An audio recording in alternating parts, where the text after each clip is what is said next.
Mateus capítulo 22, do verso 41 a 46, concluindo assim o capítulo 22, que diz assim a palavra de Deus: Reunidos os fariseus, interrogou-os Jesus: Que pensais vós do Cristo? De quem é o filho? Responderam eles: De Davi. Replicou-lhe Jesus: Como, pois, Davi, pelo Espírito, chama-lhe Senhor, dizendo: Disse o Senhor ao meu Senhor: Assenta-te à minha direita, até que eu ponha os teus inimigos debaixo dos teus pés. Se Davi, pois, lhe chama Senhor, como é ele seu filho? E ninguém lhe podia responder palavra, nem ousou alguém, a partir daquele dia, fazer-lhe perguntas. Pois bem, amados, aqui, relembrando um pouco, se faz sempre necessário nós fazermos isso para situarmos novamente ao texto, para que o texto lido possa se fazer mais compreensível a nós. Jesus está em sua última jornada, em seus últimos momentos, e Jesus desfruta desse seu último momento em Jerusalém. Era muito importante que lá ele estivesse, porque Jesus entra em Jerusalém para cumprir o propósito pelo qual ele nascera. Ele entra em Jerusalém para morrer, mas também para ressuscitar. E Jesus gasta então os seus últimos momentos, boa parte dos seus últimos momentos, ao redor do templo. Ao redor do templo, em Jerusalém, um lugar muito estimado pelo povo de Deus, e que naquela ocasião, uma ocasião festiva, Jerusalém estava entupida de pessoas. Em momentos de celebrações, de festividades, conta-se que mais de milhares de pessoas entravam em Jerusalém para festejar as festas anuais. E no caso era Páscoa. E portanto, muita gente ali presente.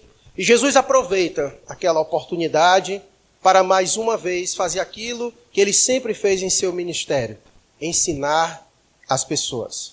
Mas Jesus também aproveitou o momento para discorrer com os líderes religiosos de sua época. Líderes esses que acompanharam boa parte do ministério de Jesus. Não porque tinham sede de aprender de Jesus. Não porque admiravam Jesus. Mas porque eram invejosos. Mas porque queriam de alguma maneira pegar Jesus. E eles acompanhavam então Jesus numa tentativa de alguma maneira pegar em alguma palavra, em alguma atitude, em alguma coisa que o condenasse. Pois bem, Jesus já está aqui há algum tempo, em torno do templo, tendo grandes embates com esses líderes religiosos, que se destaca dois grupos: os fariseus e os saduceus. Os fariseus são os líderes das sinagogas, e os saduceus, aqueles que administram os serviços no templo.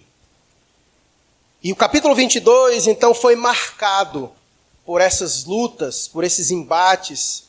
Jesus tendo que lidar com uma série de perguntas e interrogações, de interrogamentos, por parte desses dois grupos, dos fariseus e dos saduceus. E nós vimos que, ao final de cada resposta, para a surpresa deles e para a admiração nossa, aqueles que chegavam a Jesus com a tentativa de armar uma armadilha para ele, muitas vezes encerrava aquele episódio dizendo que eles ficaram maravilhados com a maneira de Jesus explicar, com a maneira de Jesus falar.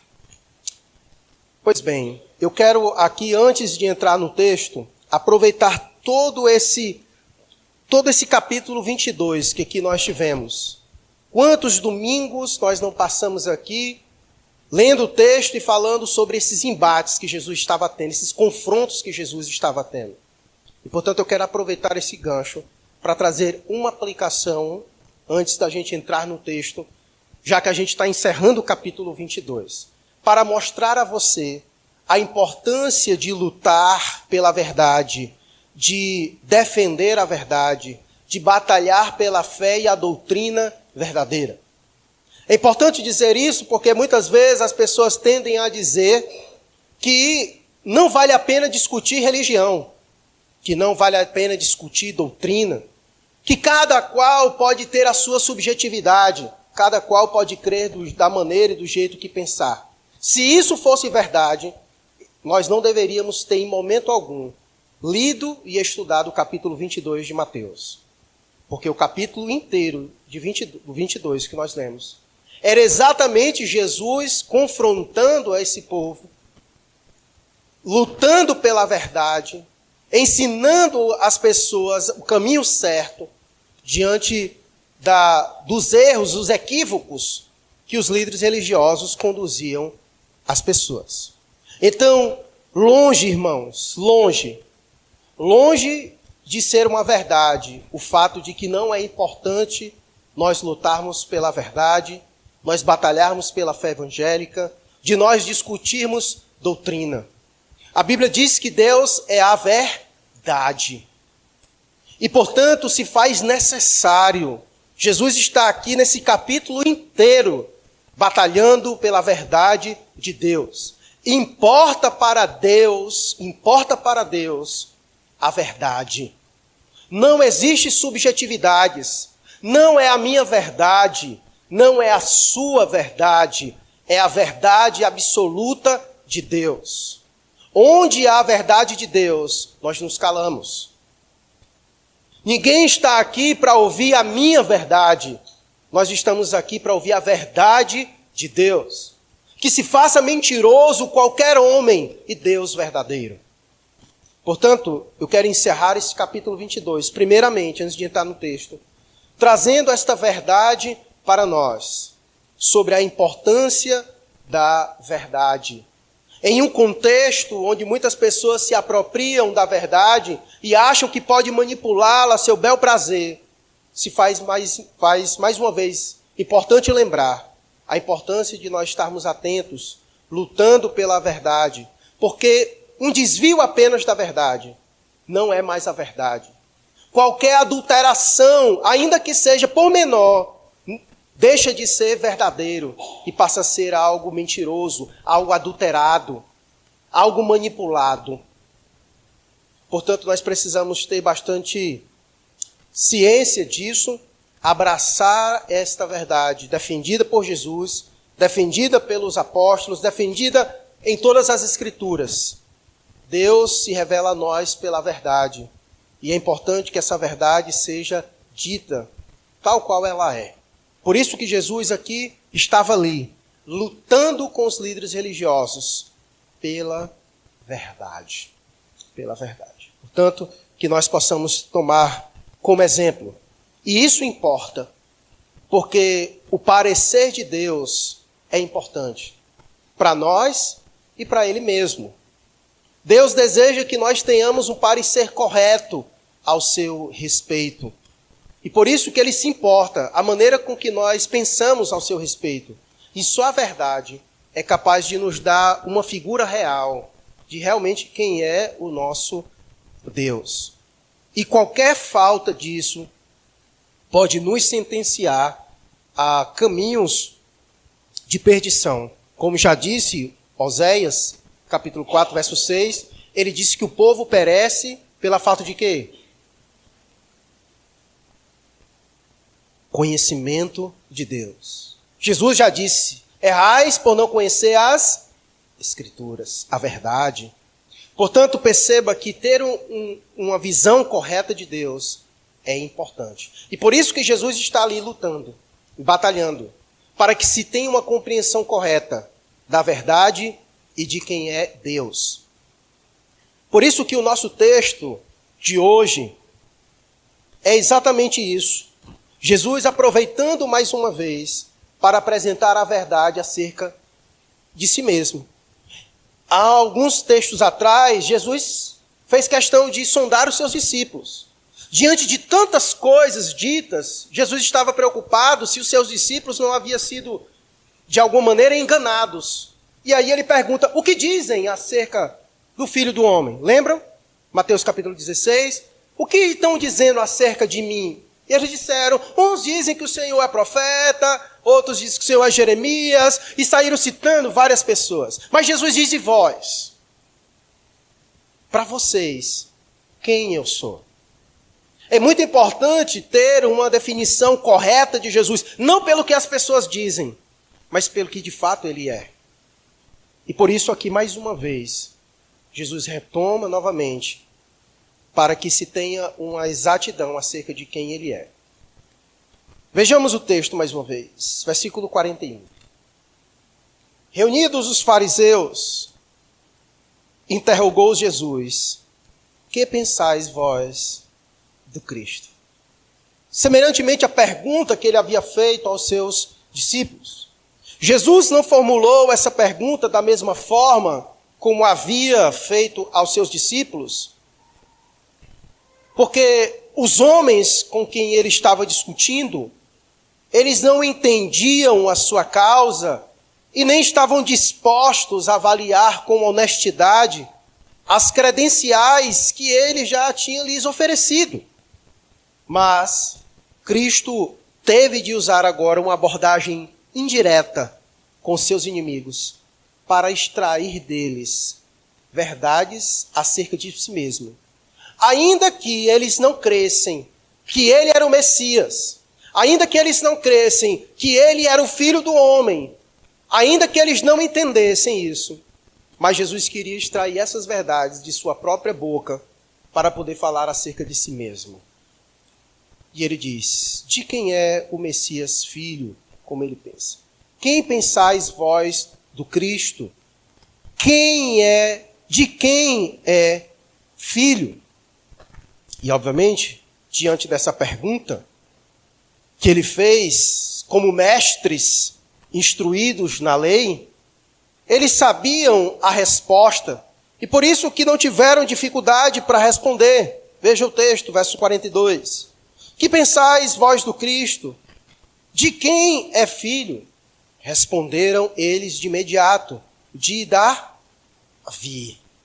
Eles não tiveram dificuldade de dar essa resposta, porque é isso que diz em várias passagens do Antigo Testamento, como em 2 Samuel, como nos Salmos, como em Miqueias e tantos outros textos. Inclusive, esse evangelho já começa apresentando essa verdade acerca de quem o Messias é filho, e no caso Jesus. Coloquem para nós o capítulo 1 e o verso 1, para você entender como o próprio Mateus já começa apresentando essa verdade. O primeiro versículo deste livro diz o quê? Livro da genealogia de Jesus Cristo, filho de Davi. O Evangelho de Mateus já começa dizendo esta verdade. Por quê? Porque essa era uma verdade já muito bem estabelecida em todas as Escrituras. Então não tinha dificuldade para eles afirmarem de quem é o Filho, o Messias. Quem pensais vós do Cristo? De quem ele é filho? De imediato eles responderam: de Davi, porque não havia dúvidas quanto a isso, porque todas as Escrituras apontavam para isso. Mas, depois dessa resposta que eles deram, Jesus então continua, versículo 43. Replicou-lhes Jesus: como, pois, Davi, pelo Espírito, chama-lhe Senhor, dizendo: disse o Senhor ao meu Senhor, assenta-te à minha direita, até que eu ponha os teus inimigos debaixo dos teus pés. Jesus então faz uma outra pergunta. Perceba que, até o presente momento, eles é que estão o tempo inteiro fazendo perguntas a Jesus.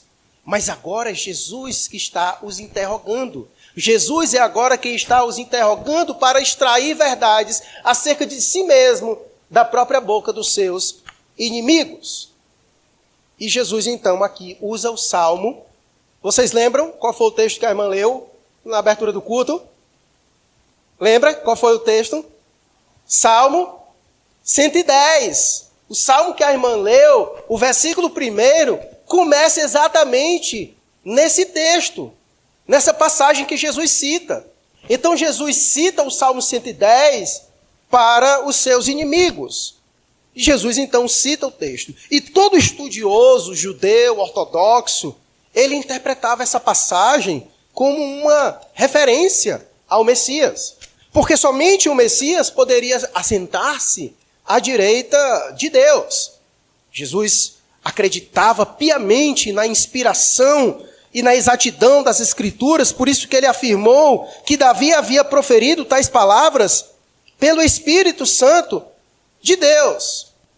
Como ele diz, como pois Davi, pelo Espírito, ou seja, a revelação dada por Deus, chama-lhe Senhor, dizendo, diz o Senhor ao meu Senhor, assenta-te à minha direita até que eu ponha os teus inimigos debaixo dos teus pés.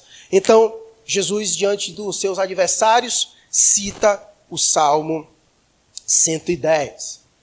Portanto, ninguém poderia se atrever a questionar a exatidão e a autoridade do texto, porque quem disse foi Davi, e como o texto acabou de dizer, Davi disse pelo Espírito. Não tinha como eles negar esta verdade, da qual Davi havia dito e que foi registrado no Salmo 110. Ora, se o Messias é filho de Davi, perguntou Jesus, então como o Messias também pode ser chamado de Senhor de Davi? Porque a pergunta é essa, aonde Jesus quer levar a eles, citando o Salmo 110, é fazer eles refletirem sobre isso. Por isso que ele diz no verso 45, se pois Davi lhe chama Senhor, como é ele seu filho? Como é que é isso?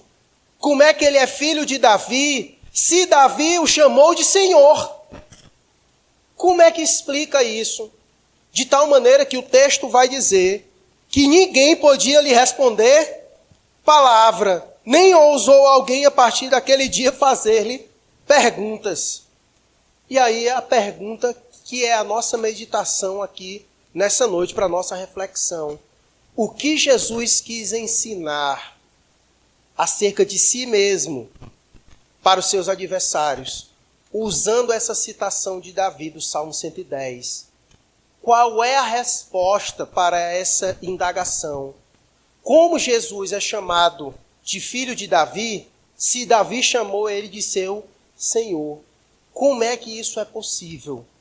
Como é que isso é possível? Qual é a explicação lógica? Qual é a melhor explicação para esse texto e para essa compreensão?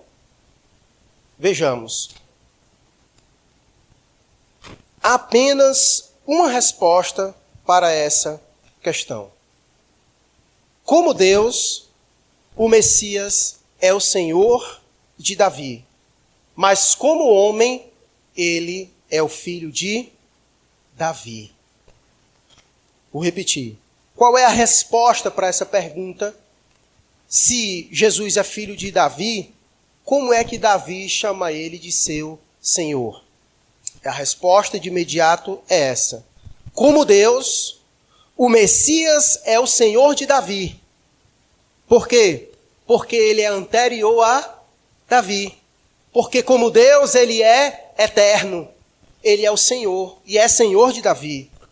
Mas como homem, ele é o filho de Davi. Porque como nós vimos, Mateus começa a apresentar a genealogia de Jesus e diz que ele é descendente de Davi.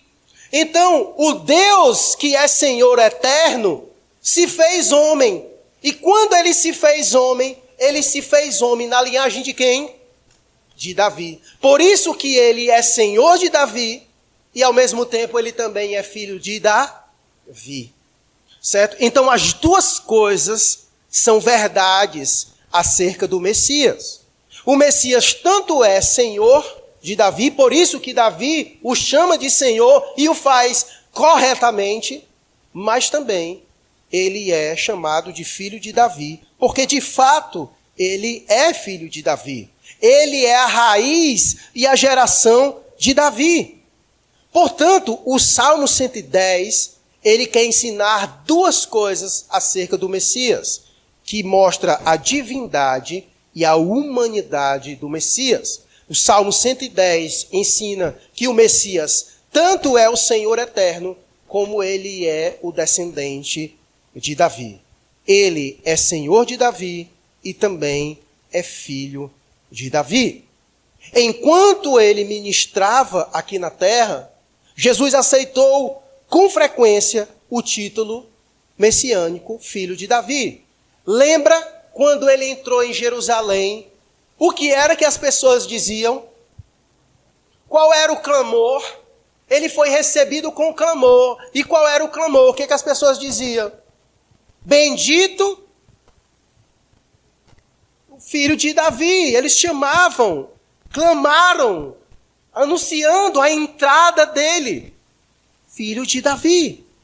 E assim nós vimos isso em diversos textos. Lembra quando ele estava passando por Jericó? Como foi que os cegos clamaram a ele? Jesus, filho de Davi. E assim a gente vê em inúmeros outros textos. E Jesus, cada vez que ele era chamado de filho de Davi, ele recebia o título messiânico, porque de fato ele é Senhor de Davi, mas também ele é filho de Davi. Então o fato dele ter aceito esse título é a evidência de que Jesus sabia que ele era o próprio Messias, o Filho de Deus. E como Deus, ele era Senhor de Davi, mas como homem, ele era filho de Davi, pois nasceu na família de Davi. E não havia nenhum problema quanto a isso. O problema estava na mente dos líderes religiosos de sua época, porque não conseguiam compreender essa relação do Messias. Porque eles viam como se fossem duas representações do Messias. E eles não conseguiam conciliar uma com a outra. Quer um exemplo?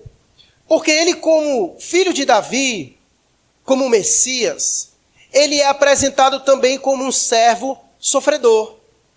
Mas como um senhor de Davi, ele é apresentado como um rei conquistador. E, portanto, na mentalidade deles, eles achavam que então haveria de haver dois Messias.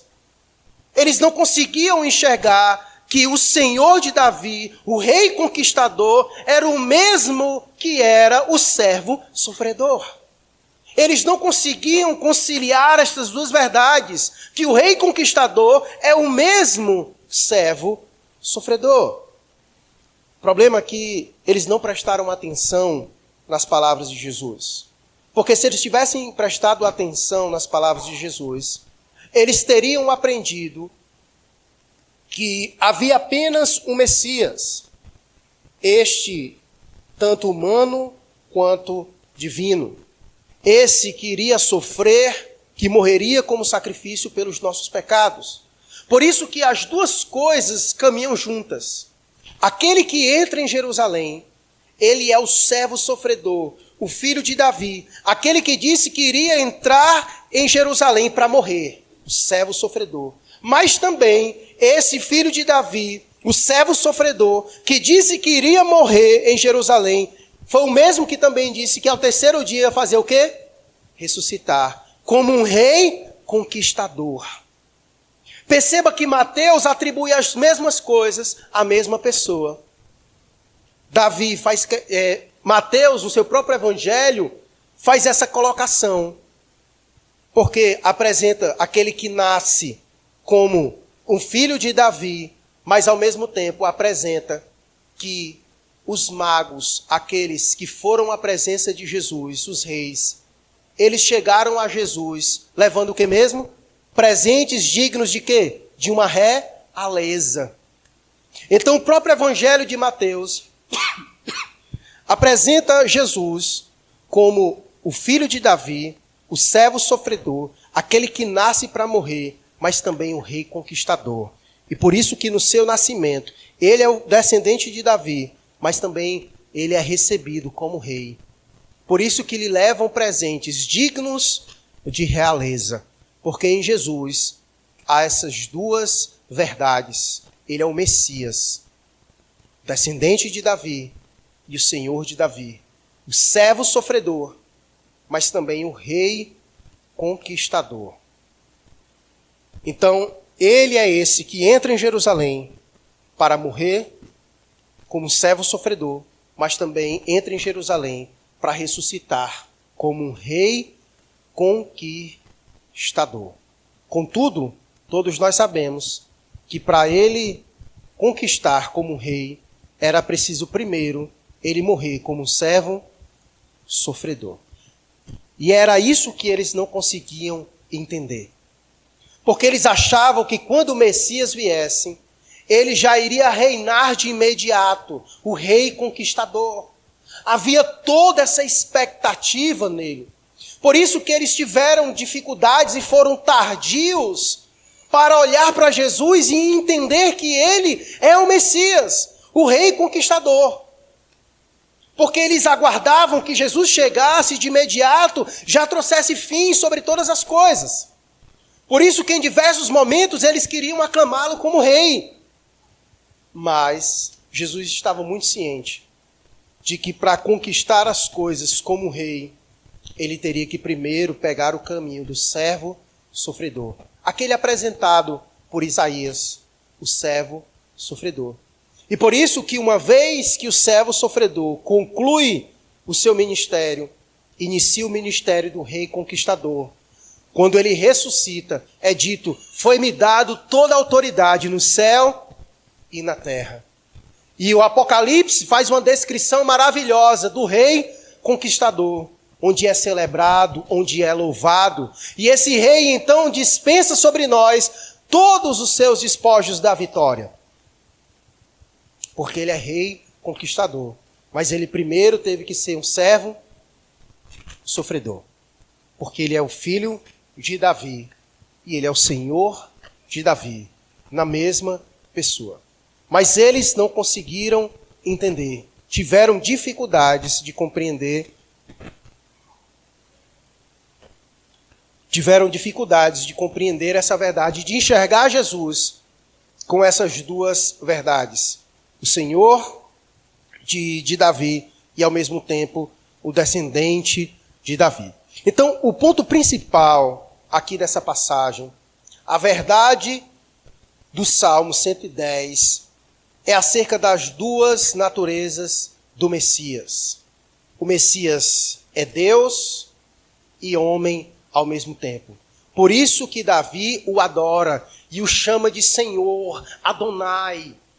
Porque ele é Senhor de Davi. Ele não é qualquer rei conquistador. Ele é o Rei dos Reis. Ele é o Senhor dos Senhores. Nós tivemos o privilégio de passar o mês passado estudando aqui em nossa escola bíblica dominical exatamente sobre essa verdade acerca de Cristo. Que Cristo é homem, mas também ao mesmo tempo Cristo é Deus. Vimos isso o mês inteiro aqui em nossa escola bíblica dominical, aprendendo as verdades acerca de Cristo. E esse Salmo 110 ensina exatamente essa verdade, essas duas naturezas do Messias, que ele é homem, por isso é chamado de filho de Davi, mas ao mesmo tempo esse Messias é também Senhor, ele é Deus, por isso que ele é Senhor de Davi. E aqui eu quero lembrar algumas verdades que nós vimos nas nossas escolas bíblicas dominicais, para que você entenda a importância da escola bíblica dominical e de nós participarmos dela. Se esses homens aqui, os fariseus, tivessem participado da nossa escola bíblica dominical, eles teriam compreendido bem o que Jesus falou para eles. Porque o Messias, ele de fato é Deus e homem ao mesmo tempo. O Evangelho de Mateus nos prova com clareza que Jesus é descendente de Davi, homem. Já começa falando sobre o seu nascimento. Jesus, então, a prova de que esse Messias é um homem descendente de Davi, é o seu nascimento. O texto já começa falando sobre isso. Veja o versículo 20 do capítulo 1 de Mateus. Enquanto ponderava nestas coisas, eis que lhe apareceu em sonho um anjo do Senhor, dizendo: José, filho de Davi. Quem era o pai de Jesus? José, certo? Então, o próprio Evangelho de Mateus, ele já introduz o Messias nessa verdade, do começo ao final, de que o Messias, ele é homem, ele é descendente de Davi, por isso que ele é filho de Davi. E nós vemos então em todo o desenvolver do Evangelho essa verdade sendo apresentada, de que Jesus é homem, de que ele nasceu, muito embora o seu nascimento tenha sido de forma miraculosa, mas ele ficou 9 meses dentro do ventre da sua mãe e nasceu como uma criança dependente dos seus pais, tanto de José quanto de Maria. E o texto das Escrituras vai dizendo que esse menino cresceu, que esse menino desenvolveu. E nós vemos em vários momentos Jesus apresentando características como homem. Onde Jesus andou, onde Jesus teve fome, onde Jesus teve sede, onde Jesus chorou, onde Jesus sofreu. Passou pelas mesmas aflições que nós passamos como homem. Porque Jesus é homem como eu e você. E a prova máxima de que Jesus é um homem como eu e você, é que ele entrou em Jerusalém para morrer. Essa é uma característica de homem, porque Deus não morre. Mas ao mesmo tempo, Jesus é Deus, e ele morre na cruz, mas eu não quero confundir você com isso. Mas o fato é que, como homem, ele morre na cruz. Ele morre na cruz, testificando do começo ao final do Evangelho, de que Jesus é homem. Homem como eu e como você. Mas ao mesmo tempo, o próprio Evangelho de Mateus, como os outros evangelhos, também nos ensina que esse Messias, além de homem, descendente de Davi, ele também é Senhor. Porque houve um momento que ele se fez homem, mas antes disso, ele já era Senhor por toda a eternidade. Quando você pega, por exemplo, o Evangelho de João, vai dizer que houve um momento em que o Verbo se fez carne. Houve um momento em que o Verbo se fez carne e habitou entre nós. Mas ele vai dizer que esse Verbo sempre esteve com Deus. Ele é antes de todas as coisas, porque sempre existiu. E no próprio Evangelho de Mateus, a gente vai vendo ele sendo apresentado como Senhor. Não somente como Senhor de Davi, mas como Senhor de toda a criação. O Senhor de todos nós, o Senhor de todo o universo. Por isso que ele realiza coisas que somente Deus é capaz de fazer. Ele perdoa pecados, nós vemos isso nos evangelhos. Ele perdoa pecados, ele traz de volta à vida aqueles que morreram. Nós vemos isso na história com Lázaro. Muitas outras coisas Jesus faz que somente Deus pode fazer. E todas essas coisas que Jesus fez diante das pessoas era para ensinar a elas que além de um descendente como filho de Davi, ele também era o Senhor de Davi, porque ele é o Adonai. Ele é o Senhor dos senhores, o Rei dos reis, aquele que subsiste por toda a eternidade. Então, textos como esse, do versículo Salmo 110, reiterado por Jesus aqui, é para ensinar exatamente acerca dele mesmo. Então, esse capítulo encerra Jesus ensinando mais uma vez acerca dele mesmo para os seus ouvintes.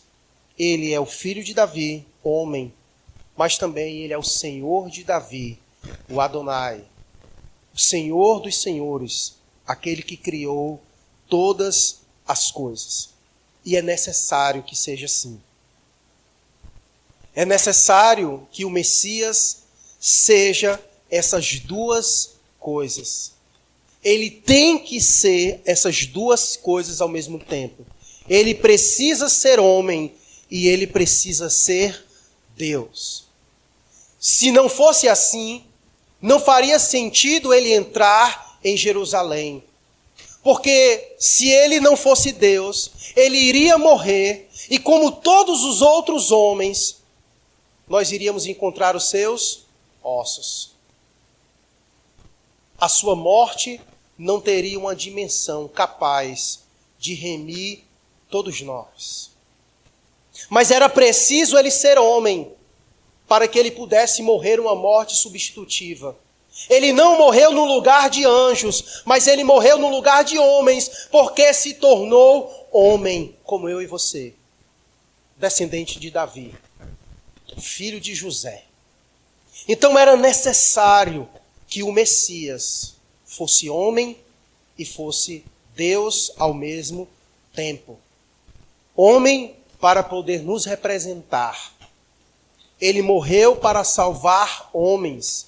Não há salvação para os anjos, porque Cristo se fez homem. Não há um salvador para ele, mas há para nós, porque ele se fez homem, como eu e como você. Por isso que era necessário que o Messias fosse homem, para morrer uma morte substitutiva naquela cruz do Calvário. E era preciso ser Deus ao mesmo tempo, para que a dimensão de sua morte fosse capaz de nos justificar. Porque a nossa dívida era eterna. A nossa dívida é do tamanho daquele que foi ofendido. Por isso que somente alguém do tamanho do próprio Deus seria capaz de pagar essa dívida. Por isso ninguém mais poderia morrer em nosso lugar, a não ser o próprio Deus, em forma de homem e sendo Deus que ele é. Por isso que o Messias é essa beleza de Deus, a união das duas naturezas, o Deus encarnado e homem ao mesmo tempo. E quando nós o vermos no último dia, nós o veremos como o Senhor de Davi, mas também como filho de Davi, homem. O veremos em corpo, como nós. Essa é a beleza do Messias. Essa é a beleza do Messias. E esse texto, portanto, ele nos ensina essa verdade maravilhosa, a verdade acerca do Messias. Por isso que ele, meus irmãos, é o nosso representante perfeito. Por isso que o autor de Hebreus vai dizer que ele é o nosso sumo sacerdote. Ele nos conhece. Porque o Messias foi como homem, eu e você, homem. Por isso que ele conhece nossas fraquezas. Por isso que ele conhece nossas lutas. Ele foi tentado, como diz o autor de Hebreus, em todas as coisas. Ele sabe o que é sofrer, porque ele é o servo sofredor. Portanto, não há ninguém que seja melhor para nos representar do que o próprio Messias. Porque ele assumiu a forma de homem para nos representar. Aquele que entra em Jerusalém é o filho de Davi, mas ao mesmo tempo o Senhor de Davi.